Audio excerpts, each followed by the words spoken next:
ప్రభునందు ప్రియమైన వాళ్ళారా, ప్రభు పేరిట మీకు వందనాలు చెల్లిస్తున్నాను.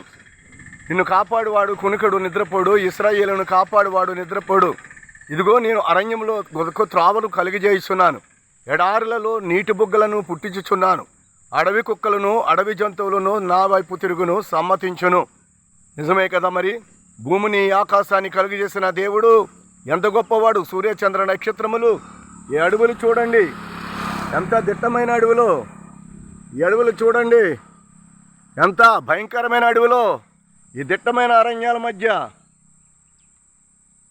చూడండి జీవం గల దేవుడు ప్రభు అయిన యేసు మన కొరకు ప్రాణం పెట్టినటువంటి ప్రభువు, మన అపరాధ పాపముల కొరకు ఆయన తన రక్తమును సిందించాడు.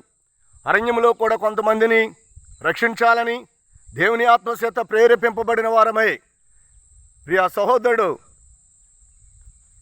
యేషేవు గారు ఈ ప్రాంతవాసుల మధ్యకి వెళ్తున్నామన్నమాట. మీరు కూడా మా కొరకు ప్రార్థన చేయండి, ప్రార్థన చేయండి. ఇదే మిక్కిలి అనుకూలమైన సమయము. హల్లెలూయా. ఇది రాకడ కాలము. సిద్ధపాటు కలిగి ఉండాలి. మన ప్రాణములు ఆయనే ఇచ్చాడు, మన ప్రాణములు కాపాడువాడు ఆయనే. నీ వాక్యము నన్ను బ్రతికించును, బాధలలో అదే నాకు నెమ్మదినిచ్చును.